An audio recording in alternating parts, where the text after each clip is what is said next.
FM Nirmala Sitharaman presented the union budget that clearly focuses on MSME, middle class and on the infrastructure expansion. To talk at length on this union budget, joining with me is Union Cabinet Minister Ashwini Vaishnaw. So many thanks for speaking to us. My first question would be on the personal tax. You know, there has been a lot of memes people are saying कि last ball पे 6 मारा है, ये एक master stroke है government का. What do you have to say? मैं माननीय वित्त मंत्री जी को, माननीय प्रधानमंत्री जी को धन्यवाद देना चाहूँगा कि आपने मध्यम वर्गीय परिवारों के लिए एक ऐसी बड़ी सौगात दी है. 12 लाख रुपए तक की सालाना इनकम पे कोई टैक्स नहीं लगेगा. ये एक अद्भुत, एक बहुत ही बड़ी एक रिलीफ है और इससे मिडिल क्लास परिवारों के जीवन में बड़ा परिवर्तन आएगा. बेटर सेविंग्स कर सकेंगे, अपने घर पे ईएमआई देने में आसानी रहेगी, घर में बेहतर सुविधाएं आएंगी, बच्चों की पढ़ाई के ऊपर भी बेहतर एक फैसिलिटीज मिलेंगी. ये बहुत अच्छा, एक बहुत ही प्रभावशाली, एक अमेजिंग आज के बजट में अनाउंसमेंट हुआ है. आई thank honourable finance minister and honourable prime minister for this. So there has been a saying that the central government has been under pressure for last 2-3 years for providing certain relief to middle class. Is that was a big factor? Also, was the government looking in that because of this step, more liquidity will be there in the market?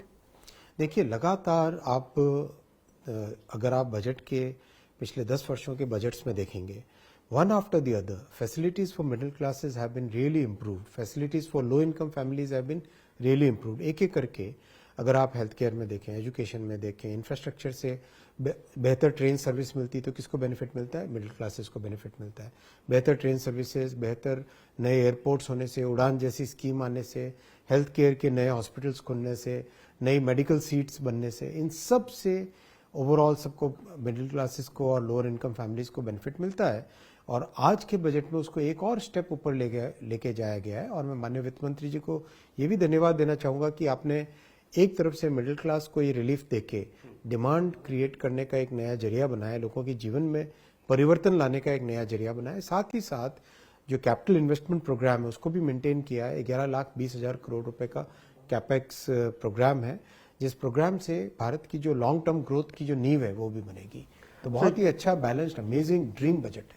And you are saying that this also forms a base for Viksit Bharat. Would like to understand that electronics manufacturing, there has been a much focus on boosting the electronic manufacturing capacity. Is direction pe how you are progressing with this budget? We are manufacturing the finished products, laptops, servers, mobile phones, power electronics, audio equipment, all that is getting manufactured. And with this budget, there is so much simplification on the electronics component ecosystem. Provisions related to customs, provisions related to warehousing, provisions related to permanent establishment, all those provisions have been addressed in this budget, and this will give a very big boost to electronics manufacturing. Today it is about $115 billion electronics manufacturing. I'm sure this will multiply in the coming years, and 2.5 million employment potential of this industry will double or even triple in the coming years. Any incentive scheme or maybe the outlet that you have looked upon for next 3 or 5 years down the line for electronic manufacturing capacity, enhancing it? Yes, there is a very big semiconductor mission, you are aware of it. AI mission is part of it. Electronics, mobile phone manufacturing is part of it. IT hardware manufacturing is part of it. Similarly, in the telecom department, telecom manufacturing PLI scheme is part of it. So all these things combined add the component manufacturing to all these sectors. The multiplier will be very big. In addition to this, startup is one where government has been aggressively going for the last 4 or 5 years. They have been building up the startup ecosystem. With this budget, what more push you understand it will give to the entire ecosystem, sir? Deep tech startups will get a lot of investments, a lot of benefits, because deep tech is going to really lay the foundation for a very strong technological ecosystem. So today's budget builds upon the last budget where the angel tax was removed and many more simplifications have been done. So it will build upon that, and deep tech will get very big boost.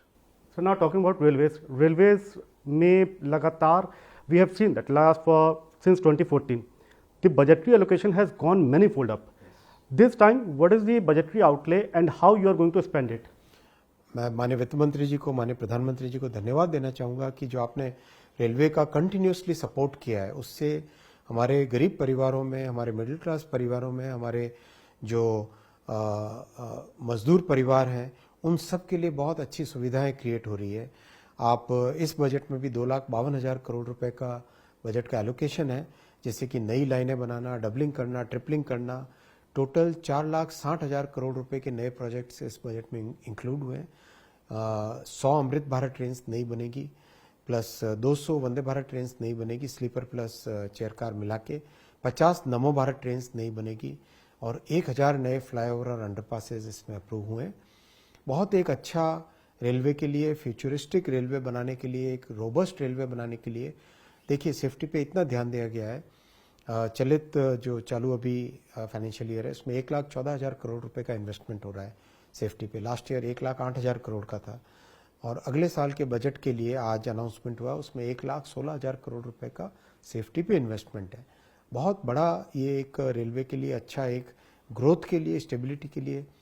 Railway इस साल एक historic milestone cover करेगी, 1,600 million ton, माने 1.6 billion ton cargo का milestone cross करना इस साल का एक बड़ा अचीवमेंट रहेगा, और अगले साल और भी उससे आगे जाएंगे। तो ये एक बहुत बड़ी ग्रोथ स्टोरी है जो और सबसे बड़ी बात है कि रेलवे क्लीन एनर्जी है। रेलवे आपका क्लीन ट्रांसपोर्टेशन मेथड है। बाकी जो ट्रांसपोर्टेशन के मोड्स हैं उनसे 95% लेस कार्बन डाइऑक्साइड एमिशन है। 95% लेस कार्बन डाइऑक्साइड एमिशन होने से जो अपने क्लीन गोल हैं, जो अपने सस्टेनेबिलिटी के गोल्स हैं, वो भी मीट हो रहे हैं। आज बजट में एक और बड़ा अनाउंसमेंट हुआ है न्यूक्लियर का। न्यूक्लियर एनर्जी का भी रेलवे के लिए बहुत बड़ा उपयोग होगा, क्योंकि एसएमआर जो बनेंगे इसमें न्यूक्लियर एनर्जी के प्रोग्राम में, मिशन में, स्मॉल मॉड्यूलर रिएक्टर्स, उससे भारतीय रेलवे का जो 10,000 मेगावाट का रिक्वायरमेंट है पावर का, वो भी बड़ी मात्रा में पूरा होगा। इस साल 2025 के फाइनेंशियल ईयर के एंड तक, 25-26 का जो फाइनेंशियल ईयर है, इसमें 100% इलेक्ट्रिफिकेशन भी कंप्लीट होगा। तो ये बहुत बड़ा रेलवे के लिए एक अच्छा सपोर्ट है। मैं माननीय वित्त मंत्री जी को, माननीय प्रधानमंत्री जी को, जो रेलवे के ऊपर आपका सपोर्ट है, उसके लिए मैं हमेशा आपको धन्यवाद देना चाहता हूँ।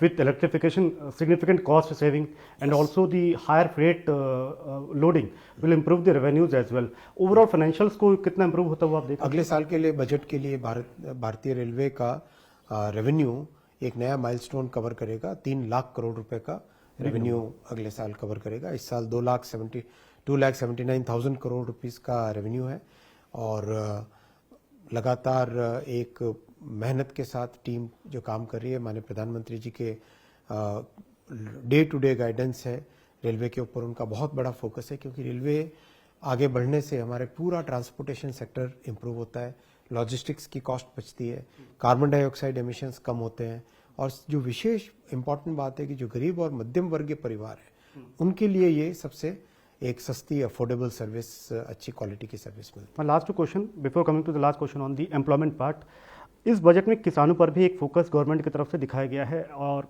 लगातार the way government has been saying कि किसानों की आय दोगुनी करनी है। The steps taken in this budget, आपको लगता है कि इस डायरेक्शन पे कितना अचीवेबल हो पाएगा? ओवरऑल सिस्टम में आपको कितना इंप्रूवमेंट नजर आ रहा है? आपने देखा पिछले 10 वर्षों में लगातार एमएसपी बढ़ाया गया, कई तरह के स्टेप्स लेके आए माननीय प्रधानमंत्री जी। एग्रीकल्चर इंफ्रास्ट्रक्चर फंड बना, जो बहुत सारे जो प्राइमरी एग्रीकल्चर कोऑपरेटिव सोसाइटी होती है, जिसको पैक्स बोलते हैं, ग्रामीण क्षेत्र में वो बहुत महत्वपूर्ण होती है। पैक्स में स्टोरेज फैसिलिटी क्रिएट करना अपने आप में एक अद्भुत काम है, बहुत बड़ा काम है। इसका जो आप परिणाम देखोगे अगले 20, 25, 30 वर्षों तक उसका रिजल्ट दिखेगा अपने को। इतना बड़ा काम है वो, कई वर्षों तक इसका बेनिफिट मिलता रहेगा। आज जो बजट में माननीय वित्त मंत्री जी ने अनाउंस किया है, उसमें प्रधानमंत्री जी का जो प्रोडक्टिविटी वाला फोकस है वो स्पष्ट दिखाई देता है। कैसे बेटर क्वालिटी के बीज आए, कैसे यूरिया भारत में बने, कैसे फर्टिलाइजर सस्ते रहे, किस तरह से किसानों के लिए एक आत्मनिर्भर दाल का जो बड़ा मिशन हाथ में लिया गया, बहुत बड़ा मिशन है ये, वो हाथ में लिया। वैसे तिलहन का मिशन पहले हाथ में लिया था, जिसके रिजल्ट्स आ रहे हैं। तो ये जो फाउंडेशन लेकर रहे माननीय प्रधानमंत्री जी, भविष्य में भारत किसी पे निर्भर न हो। एक आखिरी सवाल सर, एम्प्लॉयमेंट को लेकर के ऐसा लगता है कि एम्प्लॉयमेंट जनरेशन को और नंबर्स को बढ़ाने का ज़्यादातर जिम्मेदारी आपके कंधों पर है। ऐसा इसलिए क्योंकि चाहे सेमीकंडक्टर की हम बात करें, जो नए मैन्युफैक्चरिंग सेटअप आ रहे हैं, उसमें सिग्निफिकेंट हम देख रहे हैं कि एम्प्लॉयमेंट जनरेशन हो पा रहा है। इस बजट में भी इस बात का जिक्र किया गया है कि एमएसएमई पर जो फोकस है उससे भी एम्प्लॉयमेंट जनरेशन, गिग वर्कर्स की बात की गई है for the first time. In totality employment generation के नज़रिए से ये बजट कितना कितना फायदेमंद साबित होगा और आप उसको किस तरीके से और आगे ले जाना चाहेंगे?